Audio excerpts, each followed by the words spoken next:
Ladies and gentlemen, today I want to walk you through a journey, not your own, but the emotional roller coaster they go through during the no contact period. Whether you're practicing no contact after a breakup to heal, to grow, or to gain clarity, it's important to understand what's happening on the other side. The truth is, no contact isn't just silence. It's a mirror. It's space. And within that space, they begin a silent transformation, stage by stage. When you initiate no contact, you're not just stepping away.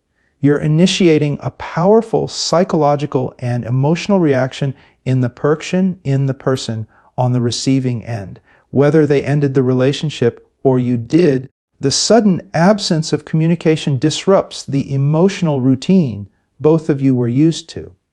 This silence doesn't go unnoticed. In fact, it can be deeply unsettling for them, even if they don't show it right away.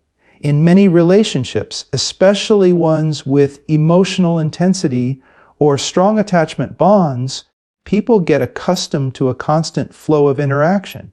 Messages, calls, arguments, apologies, attention, or even just knowing that the other person is emotionally available.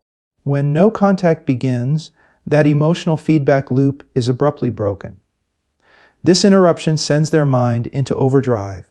It forces them to face the void left behind, and in that void, they begin to think, analyze, remember, and even fabricate scenarios to fill in the silence. Psychologically, humans are wired to seek closure and certainty. No contact offers neither. Instead, it creates a space filled with uncertainty, and that can be very uncomfortable. The human brain often responds to this discomfort by going through stages of emotional defense, curiosity, and introspection.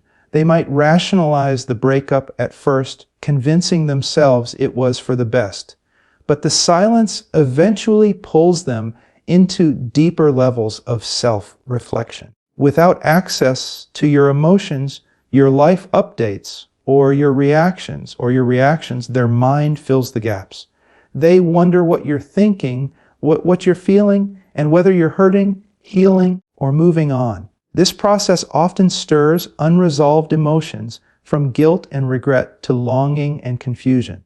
And all of this is happening while they try to maintain composure, sometimes even pretending that they're unaffected. In truth, no contact acts like an emotional mirror for them. It reflects their own behaviors, decisions, and feelings back at them without interference. The journey they go through is deeply internal, often hidden behind a calm exterior. But beneath the surface, the psychological effects are real and profound. At the very beginning of no contact, the person on the receiving end may experience what feels like relief, especially if they were the one who initiated the breakup, or if the relationship had become emotionally taxing. This relief comes from the temporary removal of conflict, tension, and emotional responsibility. They may feel as if a weight has been lifted off their shoulders, thinking to themselves, finally, some peace, or now I can focus on myself. However, this sense of relief is often surface, level, and short-lived. Once the dust settles and the initial emotional high of freedom or space wears off, something else creeps in: curiosity. The absence of contact doesn't just mean you're gone from their life physically, it also means they're cut off from your thoughts, your emotions, and your daily existence. That silence creates a void, and the human mind naturally seeks to fill voids with information or speculation. They begin to wonder, what are you doing? Are you thinking about me? Have you already moved on? Do you miss me? These questions begin to echo in their minds, especially if you've maintained strict no contact without giving any hints of your emotional state. The lack of access to you becomes frustrating. Even people who seemed completely confident in their decision may find themselves checking your social media, asking mutual friends about you, or replaying old conversations in their head, searching for clues or closure. This curiosity doesn't come with clarity. It brings confusion. That confusion can be deeply unsettling because it confronts them with emotional questions they thought they had already answered. They may start to feel conflicted. If I was so sure this was the right choice, why do I keep thinking about them? Why do I want to know what they're up to?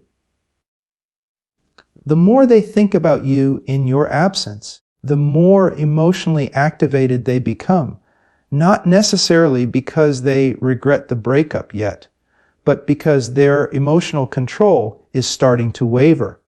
This stage can feel like limbo for them.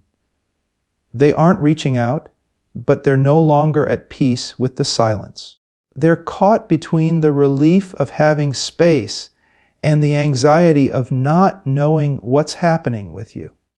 It's during this stage that many people begin to feel the first cracks in their emotional armor, even if they don't act on them yet. Your decision to go silent starts to hold power, not because you're trying to manipulate, but because you're no longer giving them the emotional validation they were once used to. Curiosity, especially when left unanswered, begins to dig deeper into their psyche. What starts as simple wonder can slowly transform into obsession, overthinking, or emotional turbulence. They may begin to second-guess their original decisions, even if they don't admit it. In this stage, the shift from relief to curiosity and confusion is often where the emotional momentum of no contact begins to turn.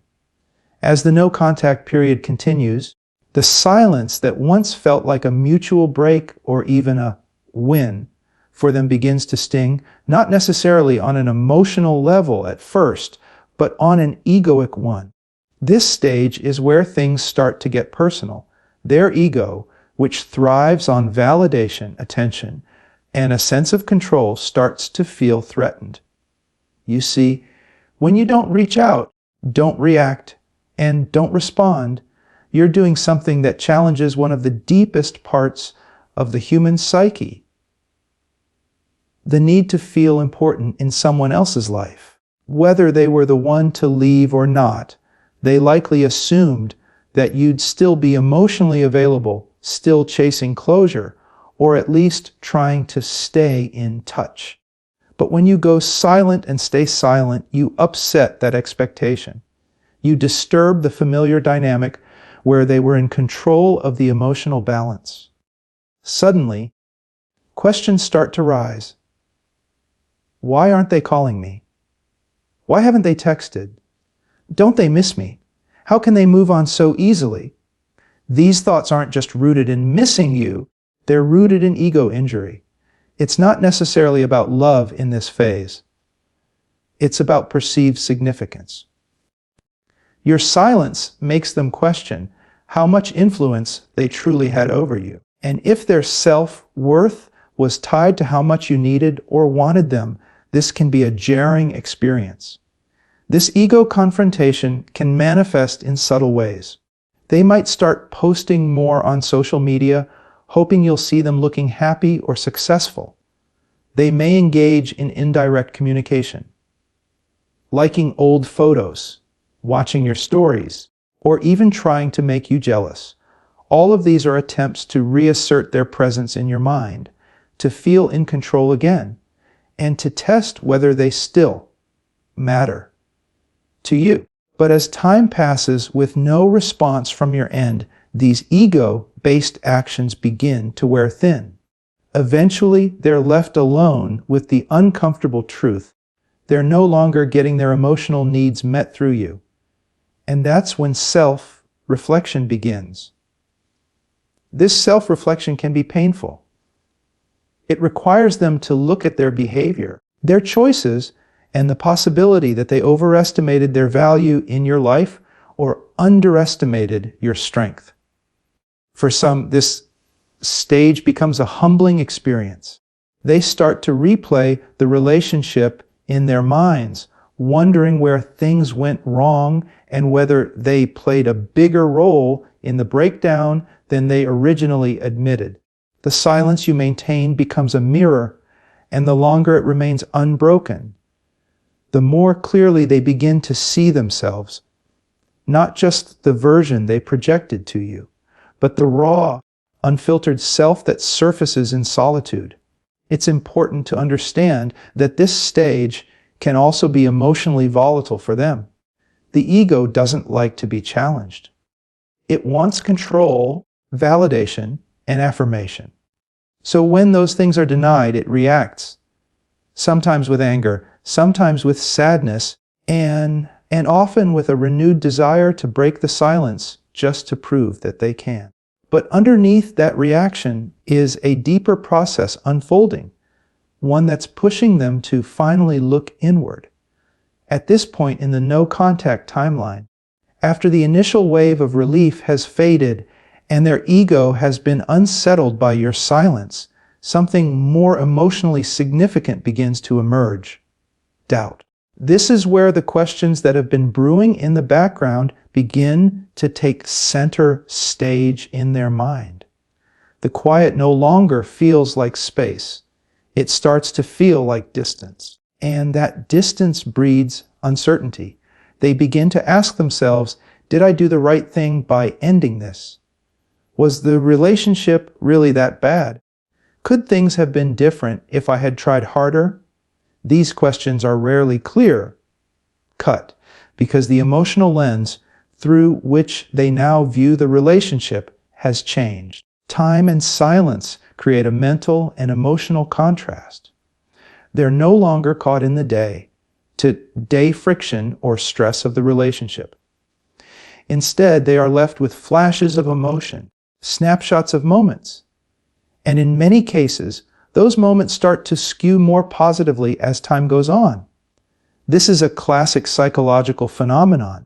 When someone loses access to something or someone, the mind tends to idealize what once was. The bad memories begin to fade faster than the good ones. So instead of remembering the arguments or disconnects, they remember your laugh, your support, the comfort of being with someone who genuinely cared. They begin to reflect on the unique bond you shared, the inside jokes, the shared experiences, and the parts of themselves that only you understood. This internal shift causes a serious emotional ripple effect. The certainty they may have once felt about the breakup starts to erode.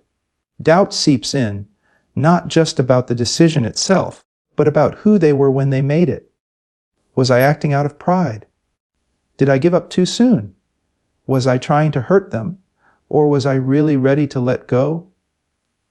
These questions can torment someone, especially if they acted impulsively or were emotionally overwhelmed at the time of the breakup. They may also begin to compare. If they've gone on dates or tried to distract themselves with other people, they might find that no one measures up. That emotional compatibility, that feeling of being seen, or that deeper connection they had with you, it's not so easily replaced. And now, in the quiet wake of your absence, that realization hits harder. This stage of doubt is often accompanied by regretful thoughts that come in waves, particularly at night during quiet moments or when they see reminders of you. A song, a place you both visited, an item you left behind, all these can trigger emotional flashbacks that deepen the sense of uncertainty they feel. Importantly, during this time, they may not fully understand what they're feeling. Doubt doesn't always scream, sometimes it whispers. It manifests in restlessness, sleepless nights, or a subtle, persistent feeling that something isn't quite right. And because pride or fear of vulnerability still hold them back, they might not admit this doubt to anyone, not even themselves, at least not consciously. But make no mistake, this is a pivotal moment in their internal journey.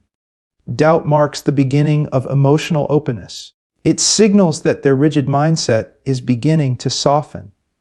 the story they once told themselves, that they were better off, that you didn't matter, that moving on was easy, starts to unravel.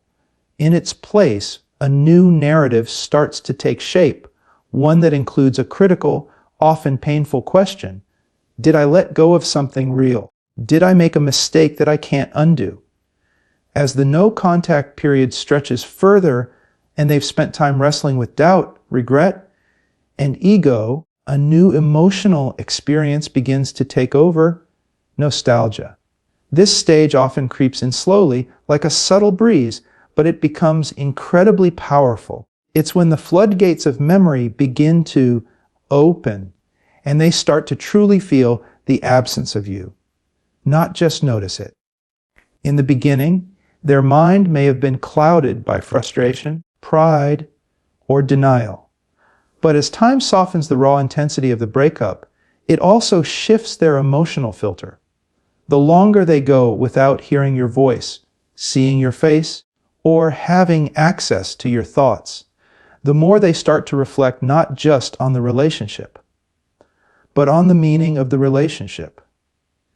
They start to remember the moments that weren't grand, but intimate, the way you used to look at them, the way you laughed at their jokes, the silly inside jokes only the two of you understood, the way your presence made them feel safe, seen, and accepted. These aren't things that can be easily recreated with someone new, and as they relive these memories in their mind, a sense of longing begins to take root. What's particularly powerful in this stage is that the emotional highlight reel tends to exclude the negative. The arguments, the stress, the tension, those moments begin to blur and fade. But the positive moments, they become crystal clear. The brain has a tendency to romanticize the past, especially when the present feels uncertain or emotionally unfulfilling. And this idealized version of the relationship begins to take on more emotional weight. They may start reminiscing about special dates, holidays spent together, or even simple daily routines that at the time felt ordinary, like making coffee in the morning or sharing a quiet evening together. Now, those moments feel golden, sacred even, and they realize that those little things weren't so little after all. These memories can be triggered by almost anything. A song you both loved, a scent, a location, a mutual friend's social media post. They're like emotional landmines scattered across their everyday life. And when they hit one, it sends them straight back into the emotional space where you still exist in their heart. This is also the stage where they might begin to realize how emotionally invested you truly were. They start to see your efforts more clearly. The times you compromised, supported them, stood by them, even when things weren't easy. They begin to see you not just as an ex, but as someone who genuinely loved them, someone who brought value to their life beyond romance, someone who showed up. This nostalgia is not just passive sentimentality. It can stir deep emotional discomfort, because with every warm memory comes a cold realization those moments are now gone. And the only reason they're remembering them so vividly is because your presence is no longer there to fulfill them. The laughter, the connection, the ease of being together, it's all been replaced by silence. And that silence, once something they welcomed, now amplifies every memory. It turns what used to be shared experiences into echoes. And in those echoes, they begin to feel your absence, not just in their day-to-day life, but in their emotional core. As the emotional weight of nostalgia grows heavier, another powerful feeling begins to creep into their consciousness: regret. Unlike the fleeting discomfort of doubt or the pangs of curiosity, regret is deep. It's a reflective emotion that suggests they're beginning to recognize the true cost of losing you. At this stage, they are no longer just remembering the good times. They're starting to realize what they did wrong. It's the moment where their internal narrative begins to shift from, maybe this was for the best, to, maybe I ruined something that was actually good. This shift doesn't happen overnight. It comes in waves, often triggered by realizations that hit them when they least expect it. A quiet moment, a failed date, an emotional low, or something as simple as hearing your favorite song. Regret isn't just about what they lost. It's about how they contributed to that loss. For the first time, they may truly begin to ask themselves tough questions. Why did I push them away? Why couldn't I communicate better? Why did I take them for granted when they were always there for me? Was my pride more important than the relationship? Did I ever truly appreciate who they were and what they gave me? These questions are hard to sit with, especially for someone who may have thought they were justified in their actions at the time. But distance brings clarity. The emotional buffer that time and silence provide allows them to see things without the haze of anger or pride. In this clearer emotional space, they begin to identify their own faults and realize how their behavior may have pushed you away or led to the breakdown of the relationship. What makes this stage particularly painful is the powerlessness that comes with it. Regret often arrives when the window to fix things feels closed. And in no contact, that silence, your silence, represents finality, or at least the possibility that you are genuinely moving on. This feeling can trigger a sense of panic deep inside them as they wrestle with the idea that they had something meaningful and let it slip through their fingers. They may replay the final conversations, the moments when they ignored your needs, or the opportunities they had to grow with you but didn't take. They remember the times you tried, really tried, to make things work, and they realize how they may have dismissed your love, overlooked your efforts, or misunderstood your intentions. Every memory that once brought comfort now becomes tinged with a bittersweet sense of loss, not just for the relationship, but for who they were with you. This stage of regret often brings with it a heavy emotional toll.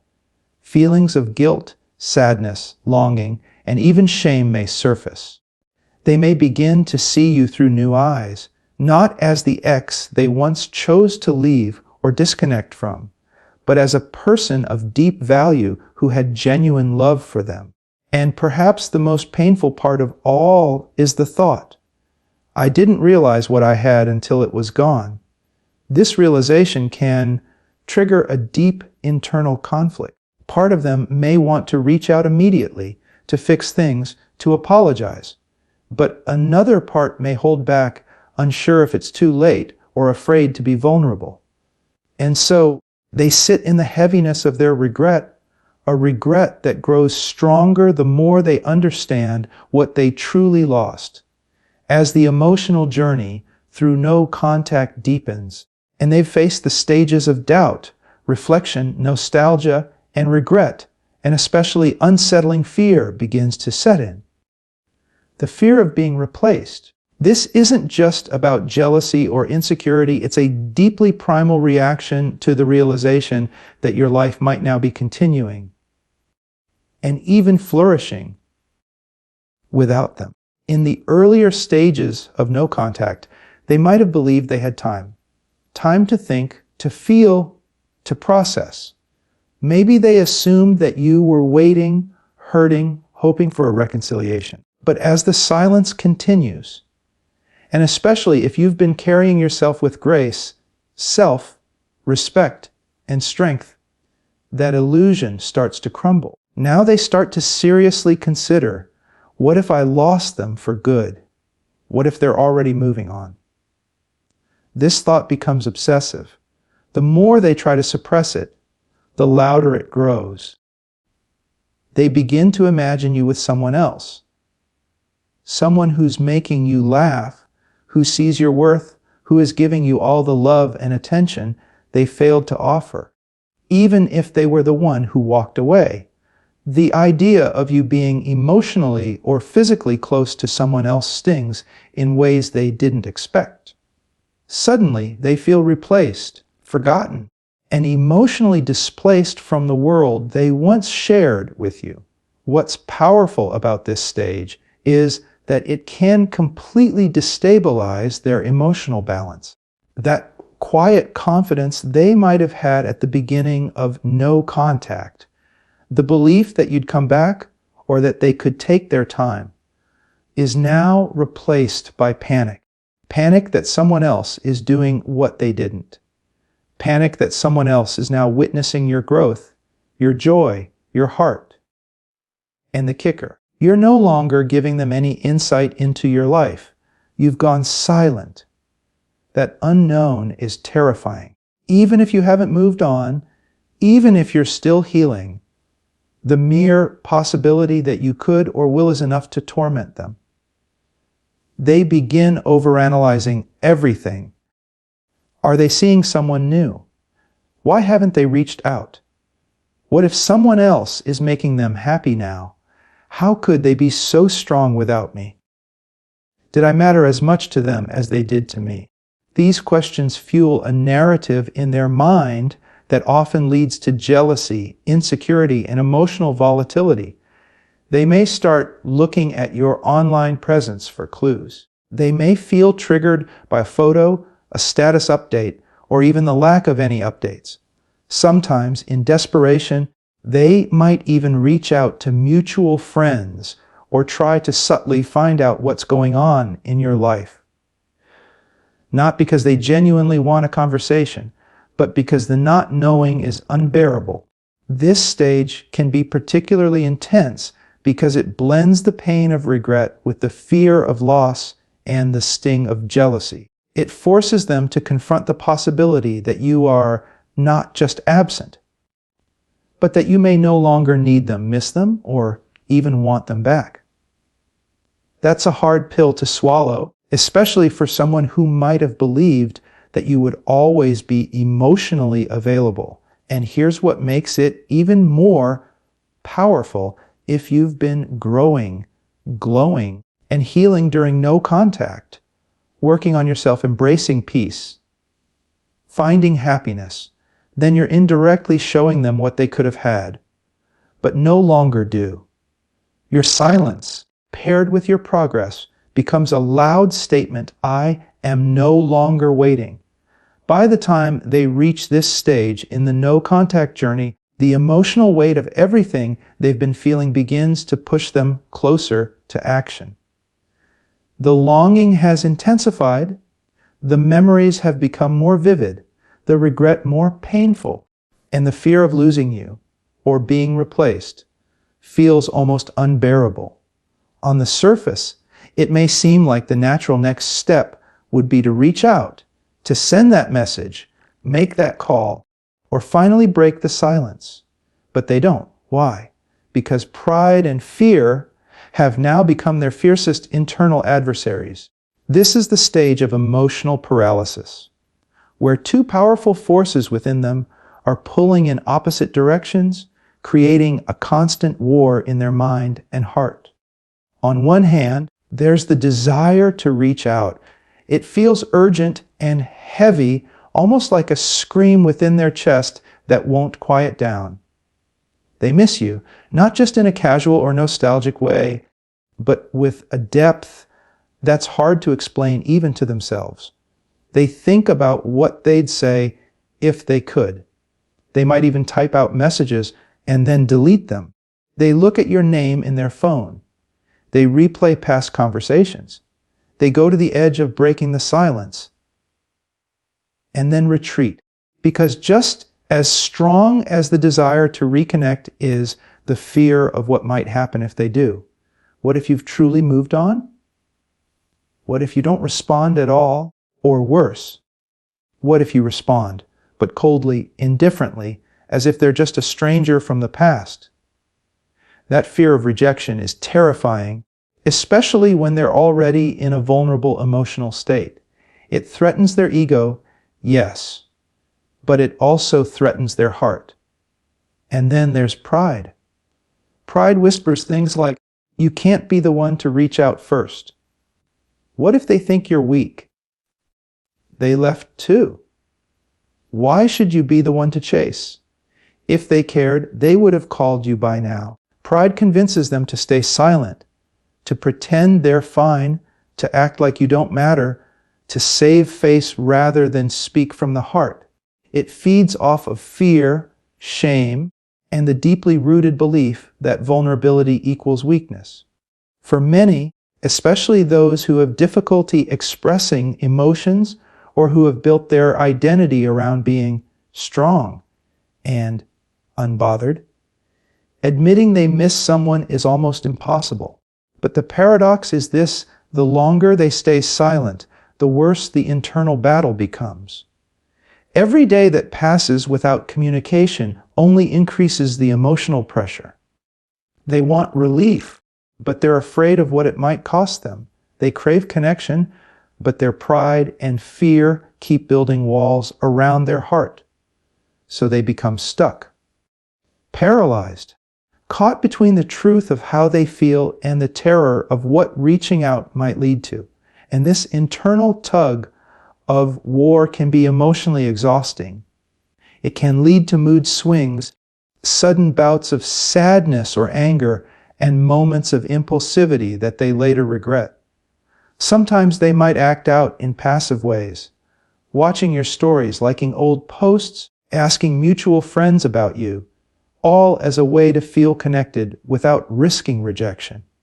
Deep down, they might even hope that you will break the silence first. Not necessarily because they think it's your job, but because it would give them the permission they need to be vulnerable without taking the first step themselves. It's a defense mechanism, a way to protect their heart while still hoping for a reconnection. But in no contact, your continued silence only reinforces the message that if they truly want to reach out, they have to take the leap. This emotional deadlock, this back and forth between wanting and resisting, hoping and fearing, is one of the most emotionally draining stages they go through. It's where the weight of unspoken words and unresolved feelings becomes heaviest. And the longer they linger in this space, the more they begin to realize that time doesn't always heal. Sometimes it just exposes the truth of what's really in their heart. And so, as we reach the final stage in their silent, unseen journey, one truth becomes clear: no contact isn't just about your absence. It's about your presence echoing in the spaces they thought they could fill without you. It's about the lessons they learn in your silence, the emotions they never expected to feel, and the realization that walking away doesn't always mean moving on. You see, while you're healing, growing, and reclaiming your peace, they're facing a mirror they can't look away from. One that reflects everything they lost, everything they didn't say, and everything they now wish they could undo. So, if you're in no contact, remember this: your silence is not weakness. It's power. It's self-respect. And it's the space where truth is revealed, both for them and for you.